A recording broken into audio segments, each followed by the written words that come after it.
Bienvenidos, ¿qué tal? Mi nombre es Antonio Pérez Hernández, soy estudiante del Instituto Tecnológico de Tijuana y en esta ocasión estaré hablando sobre la materia de simulación y el tema vendría siendo Introducción a la simulación de sistemas discretos.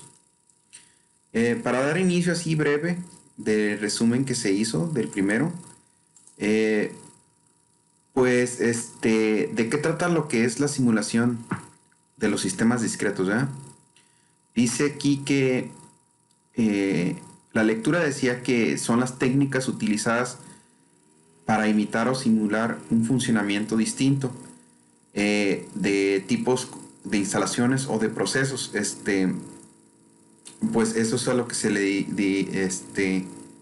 vendría siendo lo que es la simulación, ¿no? Eh, ahora, a la instalación o el proceso que se pretende estudiar se le denomina sistema. Eh, para que quede claro, ¿qué es un sistema? Pues un sistema es un conjunto de elementos unidos por relaciones de interacción o interdependencia. Significa que son varios elementos unidos, ¿no? Este,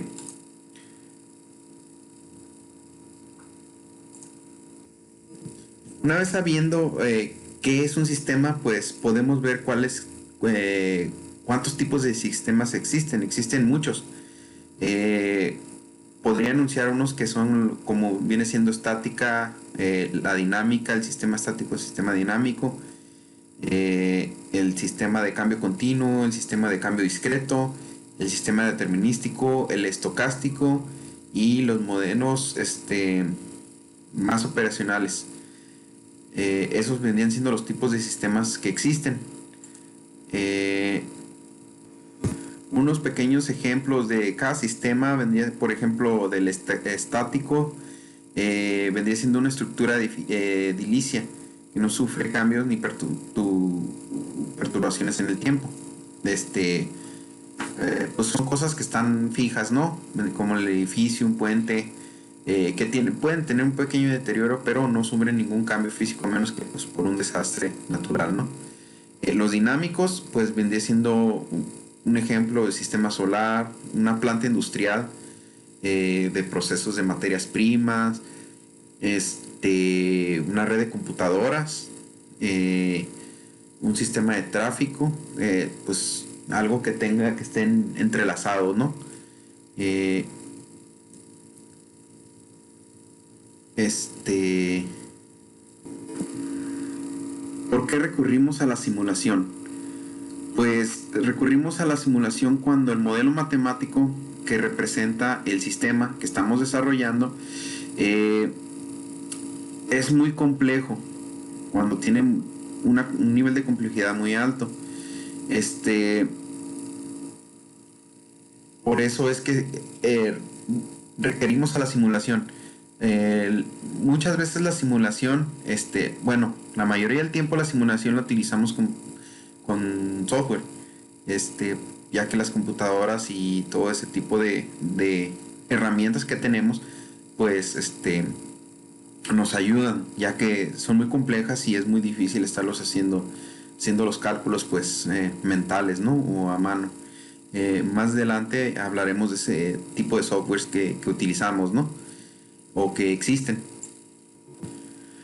Pues dónde podemos aplicar las simulaciones, ¿no? Eh, el tráfico de comunicaciones, como lo habíamos dicho, algo que está entrelazado en los correos, los teléfonos, las redes informáticas. Las redes informáticas vienen siendo el internet, todo eso. El diseño de instalaciones, talleres, líneas de montaje, todo lo que viene siendo instalación eléctrica, instalaciones de plomería, todo lo que esté entrelazado.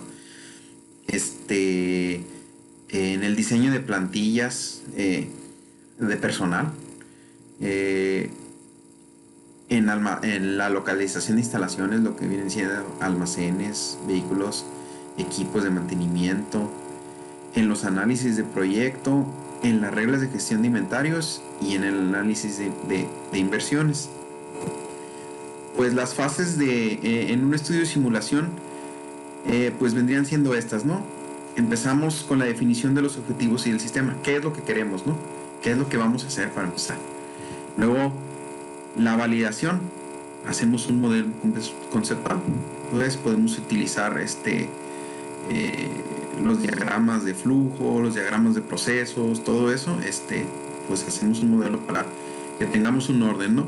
El modelo comunicativo, de ahí sigue la verificación, el modelo informático, que estamos hablando ya del software, la validación, la explotación de diseño de experimentos y sobre todo la documentación de todo lo que estamos haciendo, con todo y sus resultados. Esas son las fases. Hay que tener bien documentado todo lo que estamos haciendo.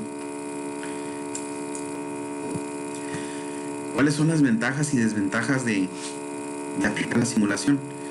Pues las ventajas son más que las desventajas, ¿no? Porque vamos a sacar provecho de ella. Entonces, una de las ventajas sería que los modelos basados en el desempeño con poco o ningún riesgo inicial. No hay mucho riesgo. Las contrataciones se hacen antes de pagar la comisión. Dan lugar a pruebas constantes y ajustes. Dan seguimiento de ventas de forma sofisticada. Y no se requiere de una página web. Sus desventajas, que son pocas, vendrían siendo que se requiere de un monitoreo constante, es desalentador para personas que carecen de habilidades técnicas, se requiere estar consciente de ciertas deficiencias, es difícil determinar con quiénes trabajar y permite una variedad de métodos de pago. Pues las desventajas vendrían siendo pues que no es para todos, ¿no? Se tiene que tener cierta destreza para hacer una simulación, se tiene que saber el uso de software, el uso de matemáticas, de estadística. Eso es lo que tendríamos que estar haciendo para aplicar la simulación. Ahora, siguiendo al siguiente paso o a la siguiente sección, pues le daremos un breve repaso a lo que es la estadística. ¿Por qué la estadística? Porque están muy ligados, ¿no? Está ligado, ya que hay variables en la simulación, y por eso, mientras haya variables, está ligada la estadística. ¿Cómo? ¿Cómo está ligada la estadística? Pues una de las características es que los valores que toman una determinada variable aleatoria se pueden diferenciar entre continuas y discretas. Por ejemplo, una distribución normal o una distribución exponencial. Estamos hablando de estadística. Las distribuciones normales pues vendrían siendo estas. Esta es una distribución normal, una campana de Gauss. La distribución exponencial pues es esta que vemos aquí, ¿no? Donde van cayendo las curvas son hacia abajo, en vez de ascender son hacia abajo. Dependiendo de las variables que estemos utilizando, vamos a utilizar una de esas dos cuando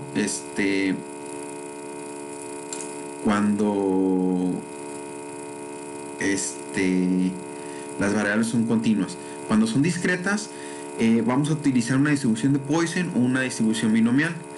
La distribución de Poisson pues vendría siendo la distribución de Poisson, ¿no? Sube y baja, sube y baja. Y la distribución binomial pues sube y baja. Es muy similar a la distribución normal, solo que las variables son diferentes y se tienen diferentes resultados, ¿no?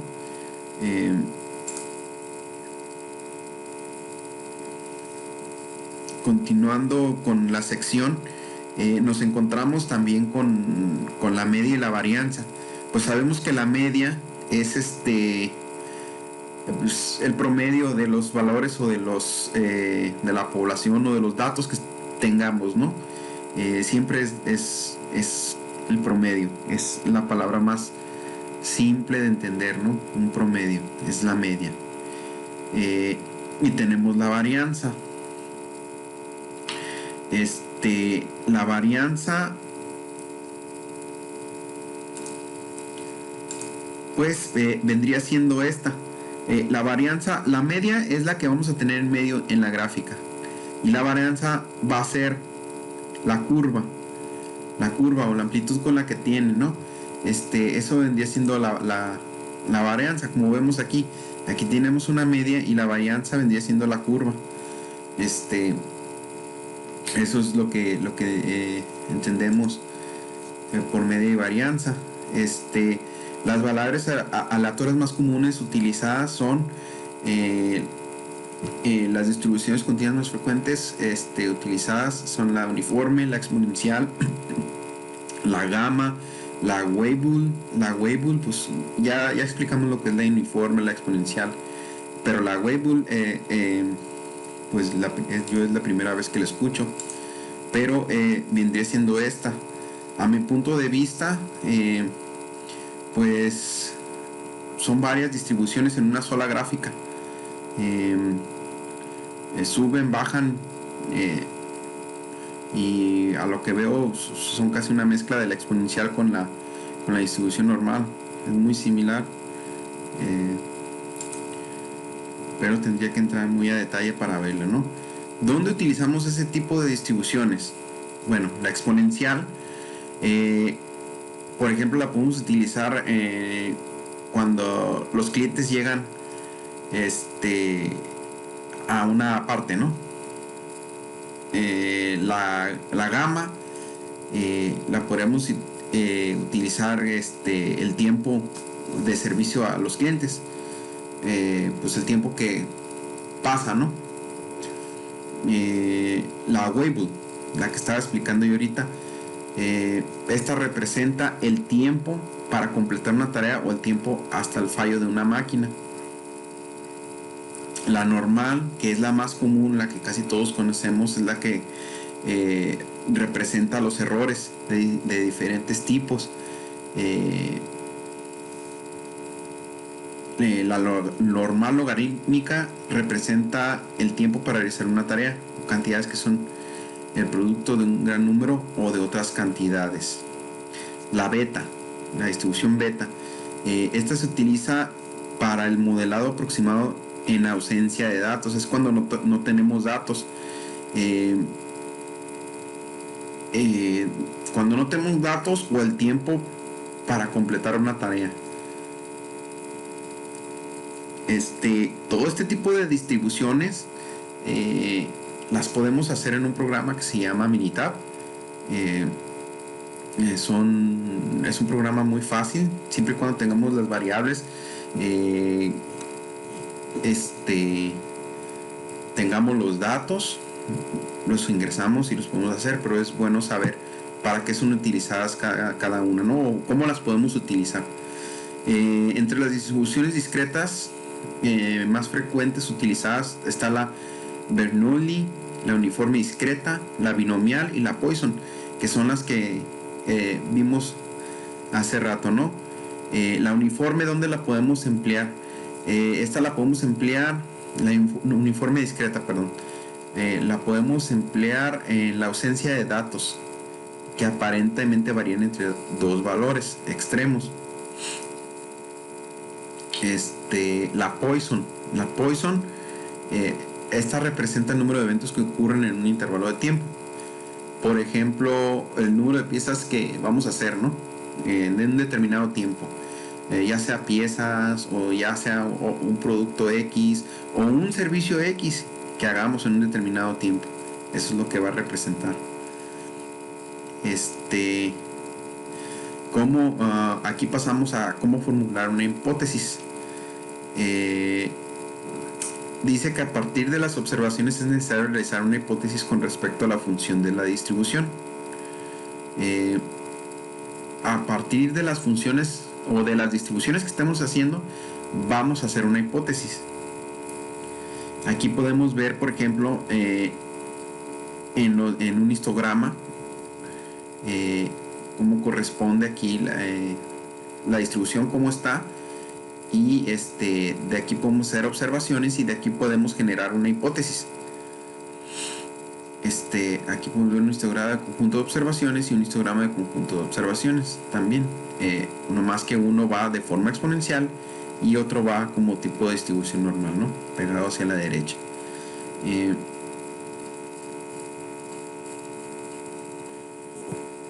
Continuamos con el siguiente punto, que es el diseño de un moldeo de simulación. ¿Cómo vamos a iniciar, no? ¿Cómo vamos a formular un problema y el moldeo conceptual? Dice, a realizar un estudio de simulación es necesario definir el sistema.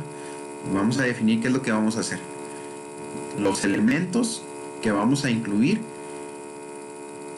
y, por exclusión, lo que queda fuera del moldeo y los objetivos que se pretenden conseguir con el estudio. ¿Qué queremos? ¿Qué tenemos? ¿Y qué es lo que vamos a obtener de él si lo implementamos, ¿no? Dice, en la elaboración del modelo conceptual y para su posterior inclusión en el modelo informático deben quedar claramente definidos los parámetros y diseños y las variables. ¿Cuáles variables? Aquí, como ya vamos a empezar a formular el diseño de simulación, necesitamos una variable de entrada. ¿Cuál podría ser una variable de entrada? El número de clientes que llegan a una gasolinera, el producto que me demandan o el volumen de la demanda de un producto. Esa sería una variable de entrada. El parámetro de diseño. El parámetro de diseño es el sistema sobre las que se tiene control y se determinan la configuración del sistema. Son las cosas que podemos mover, en pocas palabras. Por ejemplo, la fase de diseño de una línea de montaje, el tiempo de operación de una determinada máquina puede ser un parámetro de diseño. La variable de salida. Una vez que tenemos la variable de entrada y el parámetro de diseño, podemos obtener la variable de salida. ¿Qué son las variables de salida? Pues son aquellas que generalmente permiten caracterizar el sistema para una demanda determinada. Está ligada estrechamente a los objetivos del estudio. Por ejemplo, el tiempo total de espera en una oficina, la producción diaria de una planta, podría ser también una variable de salida. Ya teniendo esa información sobre las variables de entrada y variables de salida, y teniendo eso, ya podemos construir el modelo, verificarlo, validarlo y darle credibilidad, ¿no? Una vez que tenemos todo eso, todo ese sistema que queremos hacer, vamos a iniciar la simulación. Para ello vamos a tener que seleccionar el software que vamos a utilizar. Es lo que venía diciendo al principio. Ocupamos de software, ocupamos de ayuda, porque es muy complejo. Entonces, hay muchos software disponibles en empresas, hasta en casa tenemos ese tipo de software. Uno serían las hojas de cálculo, que vendrían siendo los de Excel. Estos se usan para problemas pequeños, entre comillas, ¿no? Y hace bastante ese software. Los lenguajes de propósito general, pues esos vendrían siendo los lenguajes de programación, como lo que es el C++, el Fortran, el C. Esos hay que usar la programación, ¿no? Los lenguajes para la programación de simulación, que vendría siendo GPSS, SimScript, Cman, ModSim. Esos vendrían siendo los lenguajes de programación de la simulación o de una simulación. Los paquetes de software y simulación, estos te permiten hacer construir el modelo, pero no tienes que programar, no hay la necesidad de programarlos. Estos paquetes vendrían siendo Extend, MicroSane, AutoMod, ProModel, Arena y Witness. Bueno, y como conclusión, pues del primer tema de simulación, pues es necesario saber qué tipo de simulación vamos a implementar, para ver qué tipo de variables tenemos, con qué nos vamos a topar. Por eso es indispensable saber el tipo de de simulación que vamos a, o sistema que vamos a utilizar para la simulación, más bien dicho, ¿no? Del segundo tema, mm, este, pues es va junto con la mano, ¿no? Estadística con simulación. Debemos de saber mucho de estadística. Eh, no solo lo básico, este, debemos de saber cómo interpretar esas gráficas, esos datos, esas variables, eh, para que le saquemos el mayor provecho a la simulación. Y en el tercer tema, pues vaya, el software. El software, lo particular para mí, son de muy a gran ayuda. Ayudan demasiado, te aligeran a veces la carga de trabajo, eh, siempre y cuando tengas las destrezas para manejarlos. No todo el mundo tiene esa destreza para manejarlos. Hay que estudiarlos y hay que saber usarlos, ¿no? Pero ya todo eso en conjunto, pues, le podemos sacar mucho provecho a la simulación, ¿no? En los proyectos que queramos implementar dentro de una empresa. Y por mi parte sería todo. Muchas gracias.